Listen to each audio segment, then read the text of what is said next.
Awesome. So thank you for joining us today, guys. And we're going to be doing a whole series of these videos. And these are interviews with people that are in our community, our Elite Mastermind Network. You can access that to all of this through the app. But we're going to be doing a whole series of interviews. And we've got people in different industries that we're going to interview, and they're going to share some helpful tips and things to look out for specifically in their industry. And today I've got Kandi on the call. Kandi, how's it going? Hi, Quentin. Thanks for having me. Cool. Alrighty. So yeah, welcome. And I want to ask you just to briefly introduce yourself, as in, what it is that you actually do, or what you specialize in, and give us just a little bit of context of maybe also how long you've been doing it for, and what typical clients you sort of assist, if that makes sense.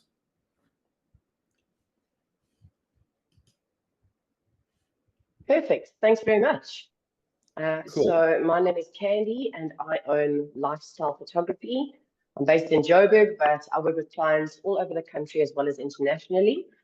And I do brand photography, which is a lot of personal branding. So I capture the people that are running these small businesses, and I do some lifestyle product shots and team shots and things like that. But my main focus, the specialty, is taking my clients through the personal branding journey so that they create imagery that really portrays their personality and connects on a human level with their clients. I've been running my business for about 6 years now, feels like a bit longer. And yeah, it's evolving every year, which is very exciting. Awesome. So when it comes to your business and that, what's the biggest sort of value that you bring to clients, or what is the things that you assist them with specifically? I would say the biggest thing is helping them to be comfortable in front of the camera, because most of us try to avoid having new headshots taken, or the thought of having a branding shoot is daunting and prevents you from using new photos, which is then affecting your brand image out there because your photos are 20 years old. So I've developed a client experience flow that I really work alongside every single client leading up to the shoot. And having that planning in place really helps ease nerves and makes the shoot fun, actually. Cool. And tell me, do you typically go to clients, or do they come to you, or how does it usually work? Most of the time we're out. So I don't have a studio myself, but there are a few lifestyle studios in Joburg. In fact, around the whole country. So these are not your typical photography studios with a white wall or a curve and additional lighting. It's a lifestyle studio. It's natural light. They've got furniture. They've got decorated walls, things like that. And so I will have a discussion with my clients to see what is on brand. We will sometimes use one of those studios, and then we might go to a really nice looking coffee shop. If they're down at the coast, we'll do some beach shots because it's part of their brand. And so we find certain locations that fit the client. Okay, cool. And tell me, what's some misconceptions that you often come across in your industry? I'd say one is that you as the client needs to do all the planning and the thinking, and you have no idea where to start. A lot of people don't know that that's also what the photographer is there for, to guide them in locations, outfits, props, poses, all of that stuff your photographer is there to help you with. So lean on them for that stuff. Other misconceptions would be that you have to be absolutely perfect looking, the perfect weight, perfect hair, perfect nose, all of that stuff, which is absolutely not true. We all have character, and your audience wants to see you for who you are. And your confidence in stepping out is what's more important than whether or not you look perfect. Yeah, I would say those are the two biggest misconceptions that you need to kind of push aside and be visible in your business. Okay. And tell me, with the branding and that, do you just do the photos, or do you assist with how, how to, for the person, besides just the pictures and that, what else do you sort of assist with? Do you also help with branding techniques, or how to go about branding yourself, or? I do offer mentoring and workshops and stuff like that to further on from the shoot. So I am first and foremost a photographer, but a lot of people also don't know what to do with a full library of photos. So they'll come to me, we'll do a shoot and they'll update a profile picture, but they won't really go further than that. So I do offer guidance on how you can make the most of those photos, and then further from that, like how you can show up on social media or through blogging or in person. I also offer brand audits. So I will go and do some digging on the people that, take up a brand audit, and then give suggestions how you can be more visible in your brand. So I don't do graphic design per se. I have studied it, but I don't do logo design, website design, things like that. But I do have a network. So that's also really nice, is that I can then refer people onto the right graphic designer, brand designer, logo designer, things like that. Okay. And what is some of the biggest mistakes that you see people make when they going down this route of branding themselves or engaging with a brand photographer like yourself? I'd say a lot of people are especially South Africans. I mean, I don't want to pinpoint anybody in particular, but we're not as open to the whole personal branding experience as, say, the Americans, who are very confident, but they've got Yeah. it right. I would say what we do is we tend to get a headshot, or use one that's 20 years old and think that that's okay. And it's not. People can tell that that's an old photo. And that's giving the impression that you're not around anymore, or that you don't actually value your business enough to invest in yourself and step forward confidently. So I would say that, yeah, I get that a lot. I get people saying, I just need a headshot. No, you don't. You need more than a headshot.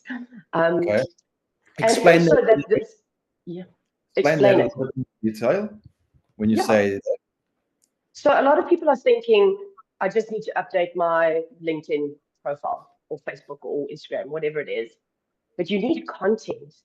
We know already that content is, people are visual. We need photos. Photos and videos is what stop us when we're scrolling or when we're looking for somebody. Also, when somebody's searching um, for someone, let's take a coach like yourself. How do I choose you? I'm going to Google coaches and I'm going to come up with 20,000 options, same as a photographer. What's going to make you stand out? If I have to read a 600-word blog, I'm not going to spend time on that. I'm going to go to your socials. I'm going to go to your website. I'm going to see how you show up, and I'm going to first see if we've got a connection. And a headshot, especially a stiff one like that, doesn't give me any personality. So your branding photos really tell the person who you are. Number one, it connects you with your ideal client. And number two, it eliminates your non-ideal clients. Okay. So if you're looking at like high ticket clients, you're going to want photos that attract the right people and eliminate the ones that are looking for a budget deal. So yeah, it's very in depth. And explain that to me a little bit more. When you say you need to then basically engage with like high-end clients through the photo. Give me some examples of what would you do. Is that, I mean, the first thing that comes to my mind is, are you saying that you're standing by a Lamborghini or a Ferrari or or a jet? No. Yeah. Because that's I that mean, goes that's an over. option. Yeah. Yeah, it's an option. Absolutely. I have had clients who've done that, that have specifically used the Porsche Cayenne in the shots to give that part of their personality, and there's nothing wrong with that. But I would say you don't have to have that be your whole image. As long as your photos show that you've put effort into yourself and your brand. So we would do a range of images. We would obviously get some casual shots and then some work shots. Those work shots, it depends on what you're wearing in that shot, that's going to attract the right type of client. Obviously, it's women that will wear makeup, but the men, the type of shoes that you're wearing, the props that you're using, just the things that, yes, that consumerism idea? Have you got an apple? Have you got a really nice watch? Things like that that are going to set that apart. But I think that it still boils down to, even if you don't have those items as props, it's you stepping out going, hi, I'm here, you need me, get in touch. And it comes through in the photo. So we'd use specific posing locations as well. That's another thing. So we don't need to have you standing in front of a mansion, but if we take you to something like, say, a Tasha's coffee shop, or Tasha's cafe, they're always really beautifully designed. So we go in there for a bit of a lift in vibe, yeah. Yeah, so it's like almost like aesthetically pleasing, so similar to when Exactly. you do the events, to be in a place where the pictures look cool and stuff like that. Okay. Yeah. Tell me, what in your industry and that, what are some red flags that people should look out for in choosing a photographer? Firstly, if they don't have a process. So if they don't have some sort of planning call with you, not just a workbook that they send out or a sheet that says, get 10 outfits or whatever. They need to meet you before the shoot. Even if it's online, that's fine. They should be asking you questions and they should be listening, because this shoot is not just about my idea of your brand. You need to tell me of your brand and yourself. So they should listen to you, ask questions, meet with you. And in that first call with the photographer, so I offer a free connection call for anybody who's got questions. There's got to be a connection. Because if you and I are not connecting on some level and just feeling comfortable around each other, you're not going to feel comfortable at your shoot. Another thing I believe in is having, all this information available to my clients as well. So there's everything is transparent. I want them to feel prepared leading up to the shoot. Not that they're just going to pitch up. They don't know why, where, how, all of that stuff. Any other red flags? I don't really think of any. I would just say it's the communication and the connection. If you doubt that photographer is going to pitch up on the day, then there's a problem. They should be contacting you, following up with you, saying, I can't wait to see you on Wednesday, Tell me, in your industry and that, do you have people getting ripped off? And like, what kind of things have you heard that people get ripped off? Like what's some What story? Have happens? you got any stories that you can share of what you've heard in your industry? Yeah, I have some stories. Not particularly in branding, luckily. So my niche is still safe. But I have heard of people who have hired a photographer and they've disappeared with a deposit. So that's another thing why it's very important that I have a personal brand. So you know that I'm active, you know where to find me, I'm around. But so yeah, I'd say horror stories are a photographer possibly running away with your deposit, not being the same person that you spoke to. This I've heard about in the wedding industry, where the photographer was lovely beforehand, get to the wedding and she's a nightmare or he's a nightmare. Okay. Yeah, and unreliability as well. So I've heard from some clients where they've given, so for a product shoot, they've given this client a couple of their products to photograph, and the photographer comes back a week later and says, here are your products, I haven't had a chance to do it, sorry. So they've obviously been put back. But I think the biggest issue that I've come across with my clients is where they've gone a cheaper option. They've kind of shopped and they've found a cheaper photographer and they've, dropped their budget and they've spent, let's say, 2,000 Rand on this photographer, gotten the photos back, and guess what? The quality was 2,000 Rands worth of quality. And then have to book the more expensive photographer, and now they've lost that initial payment. So what I do also for my clients is I offer payment plan options, because why not make it easier for everybody? But beware of, in any industry really, the cheapies. Tell me, so that was going to be my next question then. So how does a person, if they're wanting to engage with a photographer or a brand photographer, how do they protect themselves from not getting scammed, etc.? What do they need to look out for? I would say, again, the photographer's presence. And you can read that by going to their website, visiting socials, maybe signing up to their email list, and judging how active they are and how dedicated they are. Also nowadays, I mean, it's so easy. I post a lot of client reviews as well, and I tag my clients. So if you were, say, wanting to just follow up and get a bit of a background check on me, send a message to one of my clients that's tagged. You know, it's all transparent. So I would do that. I don't think there's anything wrong with messaging somebody and say, I see you worked with Kandi. How was your experience? Is she trustworthy? And I think once you've built that reputation, you know your clients are going to go out there and sort of spread the good word for you as well. Yeah. Cool. And tell me, what's one piece of advice you would give potential clients? In terms of their personal brands?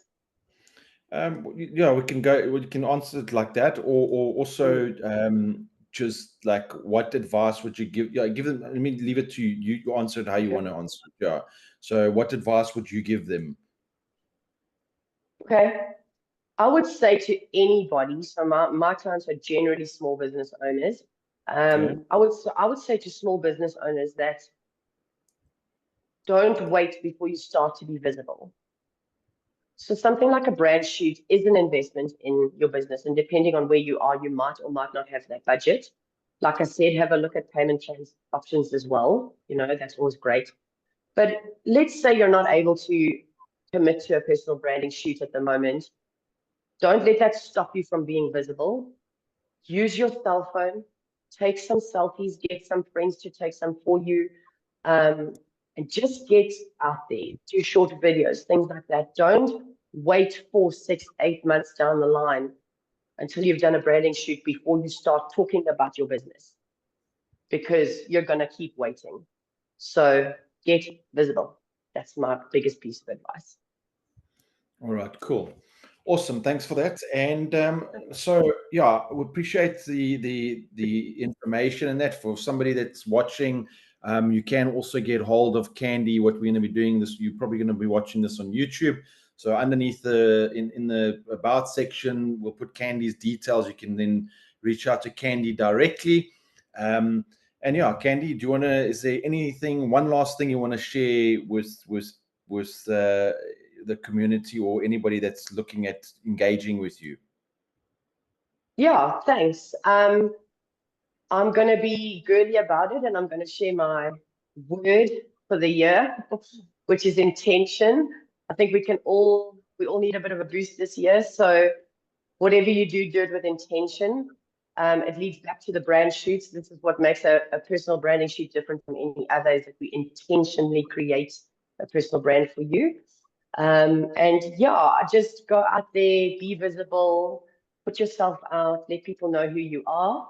And if you'd like to find out more, you're welcome to follow me on Instagram. My handle is at lifestylephoto1, and my website is lifestylephoto.co.za. Awesome. Thank you very much, Kandi. I really appreciate it. And yeah, we'll chat soon.